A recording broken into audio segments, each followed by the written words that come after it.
Subscribe to our YouTube channel and don't forget to press the bell icon to get all the latest updates.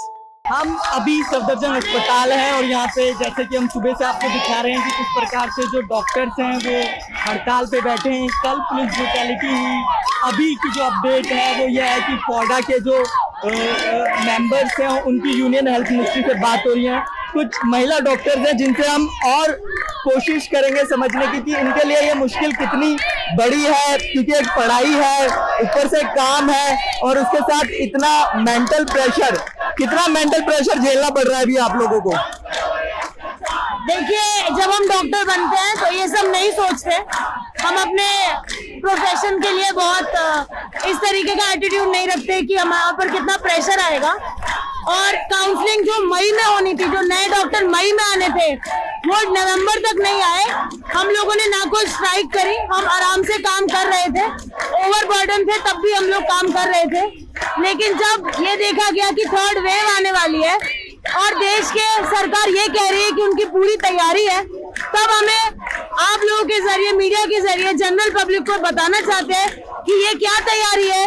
Bed है, oxygen है, पर doctors नहीं है। हम वो doctors हैं जो पहली वेव में काम किया, दूसरी वेव में काम किया, अपना जो नॉर्मल हॉस्पिटल है वो चलाया और अब तीसरी वेव के लिए भी हमें तैनात कर दिया गया है। हम इमोशनली रेडी नहीं है।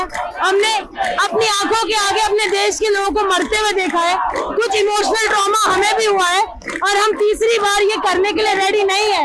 हमें एक वर्कफोर्स चाहिए जिसको हम ट्रेन करें, आगे बढ़ाएं। ये एक पैंडेमिक है, ये एक बायोलॉजिकल वॉर है और हमें नए सोल्जर्स चाहिए। इस तरीके से गवर्नमेंट जो ये झूठ बोल रही है कि उनकी पूरी कोविड की तैयारी है, ये बिल्कुल गलत बात है और हमारी बात को सुनना चाहिए और गवर्नमेंट को पता होना चाहिए कि बिना डॉक्टर और वर्कफोर्स के इस चीज से लड़ा नहीं जा सकता। अच्छा, एक इमेजिनरी सिचुएशन पे हम अगर बात करें कि जैसे थर्ड वेव आ रहा है और आप लोगों की डॉक्टर की जो है कमी है, जो नए डॉक्टर्स है वो भर्ती नहीं हो रहे, तो थर्ड वेव जैसे हमने अभी सेकंड वेव देखी जो बहुत भयावह थी, तो थर्ड वेव कितनी भयावह हो सकती है अगर सिचुएशन को सही टाइम पे टैकल नहीं करेगी सरकार। तो देखिए, डॉक्टर्स अपनी ओथ के लिए हम लोग जरूर जाएंगे।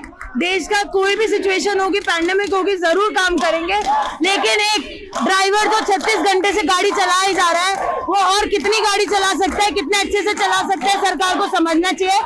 एक जोशीला डॉक्टर कैसे काम कर सकता है और एक थके हुए डॉक्टर कैसे काम कर सकता है, उसमें फर्क समझना चाहिए। और हम उसी के लिए लड़ाई कर रहे हैं कि अब हम में वो एनर्जी नहीं है कि हम फिर से अपने देश को सिचुएशन में देखें जहाँ पे हम लोग पूरी तरीके से रेडी थे लेकिन ऑक्सीजन नहीं थे, बेड नहीं थे और हम बस अपने देश के लोगों को मरते हुए देख रहे थे। ये एक इमोशनल ट्रॉमा था और अब वो उस इमोशनल ट्रॉमा के साथ साथ ये ट्रॉमा भी कि हमारे पास लोग ही नहीं है काम करने के लिए। हम अपना काम छोड़ के फिर इसमें जाएंगे, तो हम बस उसी के लिए फाइट कर रहे हैं और जनरल पब्लिक को जगाना चाह रहे हैं कि आप लोग भी जागे कि आपके लिए ये सब हो रहा है। एक इंडिविजुअल तौर पे ये सवाल है मेरा कि जो मेंटल प्रेशर है वो आपने पर्सनली कितना एक्सपीरियंस किया है। मैं समझ रहा हूँ कि डॉक्टर्स हैं वो काफी सारी चीजें वो देखते हैं और काफी मजबूत होते हैं, बट सेकंड वेव अनएक्सपेक्टेड थी।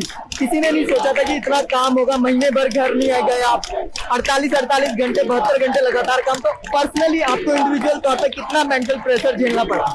देखिए, जो हमने देखा है वो तो शायद किसी को पता ही नहीं है। ये एक बहुत बड़ा इमोशनल ट्रॉमा था। हमारे आगे 10-10 लोग एक साथ मर जाते थे। हमने मच्छर की तरह लोगों को मरते हुए देखा है। हमने अपनी मेडिकल ट्रेनिंग में इसलिए इस तरीके के लिए ट्रेनिंग बिल्कुल नहीं ली थी, लेकिन जब हम ये देख रहे थे उसके तुरंत बाद जैसे ही सब कुछ खुला हम अपने काम पे भी चले गए। उस जो हमारे साथ जो वही जो इमोशनल ट्रॉमा हुआ है उसको तो उस चीज को डील करने का भी हमारे पास टाइम नहीं था, क्योंकि जब कोविड चल रहा था तो बाकी और बीमारियों के मरीज इकट्ठे हो रहे थे जिनको देखने वाला उस वक्त कोई नहीं था। तो हमने तुरंत अपने अस्पताल खोले और उन मरीजों को देखना शुरू कर दिया। तो ये एक बहुत बड़ा इमोशनल ट्रॉमा था।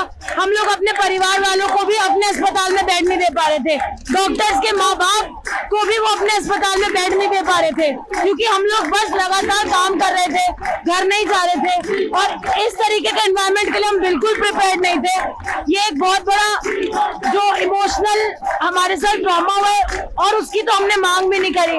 कोविड अलाउंसेस हमें प्रॉमिस किए गए थे जो हमें नहीं मिले, हमने उसकी मांग भी नहीं करी। देश किसी चीज से जूझ रहा था, हम साथ खड़े थे कि जितना दे सकते हो उतना देंगे। मांग तो अब इस चीज की हो रही है कि एक लिमिट आ गई, हम इससे ज्यादा नहीं कर पाएंगे और बस इसीलिए ये स्ट्राइक कर रहे हैं। आपकी एक स्ट्राइक की जो ये मांग है कि पूरा काउंसलिंग तेजी से हो, और एक कल जो हादसा हुआ जिस प्रकार पुलिस की बर्बरता हमने देखी डॉक्टर्स के ऊपर, कई महिला डॉक्टर्स ने भी ये बोला है कि उनके साथ मेल कांस्टेबल्स ने, पुलिस कांस्टेबल्स ने मैन हैंडलिंग किया है। तो ये सारी चीजें देखते हुए कितना निराशा होती है, क्योंकि आप लोगों को जब सेकेंड वेव थी, फ्लावर की बारिश हुई और साथ के साथ अप्रिशिएट किया, क्लैपिंग हुई, इतना सब कुछ किया, इवन प्रधानमंत्री जी ने खुद आपको अप्रिशिएट किया, कोरोना वॉरियर्स की आपको उपाधि दी, तो ये सब देखने के बाद कितना दुख होता है। देखिए वो दुख का नतीजा ही आप लोग देख रहे हैं इस वक्त। जब हमने पहले स्ट्राइक की थी तब सारे अस्पताल थोड़ा चल रहे थे, हमने कोई इमरजेंसी बंद नहीं की थी, ऑन पेपर हमने लिखा था, लेकिन हमने कभी अपने मरीजों को सफर नहीं करने दिया। हमने कोशिश करी कि हम एक स्ट्राइक भी कर पाए और थोड़ा बहुत जो इमरजेंसी जो मरीजों को जरूरत है वो भी पूरी होती रहे। लेकिन कल के इंसिडेंट ने हमें इतना निराश कर दिया, इतना निराश कर दिया कि हमें लगा कि हम लोगों की सुनने वाला कोई है ही नहीं, सुनने वाला तो कोई था ही नहीं। ऊपर से हम पे इस तरीके का लाठीचार्ज होगा ये हमने सपनों में भी नहीं सोचा था। और जब ये हुआ है हमारे साथ, वो निराशा इस वक्त एक एक डॉक्टर के चेहरे पे इस वक्त, जिसने हमें यहाँ बिठा दिया है कि कोई हमारी बात बस सुन ले कि हम किस किस चीजों से गुजर रहे हैं, और हमारे साथ इस तरीके का व्यवहार को एक जनरल पब्लिक बोले कि इस तरीके का व्यवहार नहीं किया जा सकता देश के डॉक्टरों के साथ। हम चाहते हैं कि ये हमारा मैसेज सिर्फ हम तक नहीं रहे, ये मैसेज पूरी जनरल पब्लिक तक पहुंचे कि अगर देश के डॉक्टर, देश के हेल्थ केयर की ये हालत है तो आप सोच लीजिए फिर आगे किसके साथ कुछ भी किया जा सकता है इस देश में। एक पर्सनल क्वेश्चन, फैमिली की तरफ से क्या प्रतिक्रिया आ रही है? फैमिली, आपकी फैमिली क्या क्या कह रहे हैं घर वाले? हमारी फैमिलीज हमसे भी ज्यादा निराश है, क्योंकि एक डॉक्टर बनाने के लिए एक फैमिली का बहुत बड़ा रोल होता है। ये एक हाईली कॉम्पिटिटिव एग्जाम है, सब जानते हैं। पेरेंट्स बहुत सैक्रिफाइस करके अपने बच्चे को इस प्रोफेशन में भेजते हैं, और जब वो देखते हैं बच्चे सड़क पे बैठे हैं, पिट रहे हैं, तो हमसे ज्यादा हमारे पेरेंट्स निराश है। और हमारे पेरेंट्स हमें सपोर्ट कर रहे हैं कि अपने राइट्स के लिए फाइट करें, क्योंकि आज नहीं तो कभी नहीं।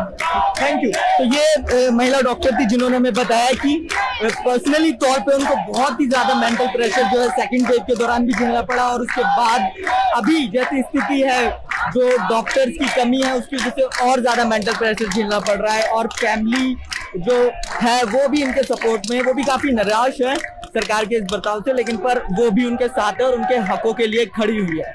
धन्यवाद। It's great to see you here. Thank you for watching our work. If you haven't subscribed yet, don't forget to click the bell icon and subscribe to Mojo Story and support independent, robust journalism.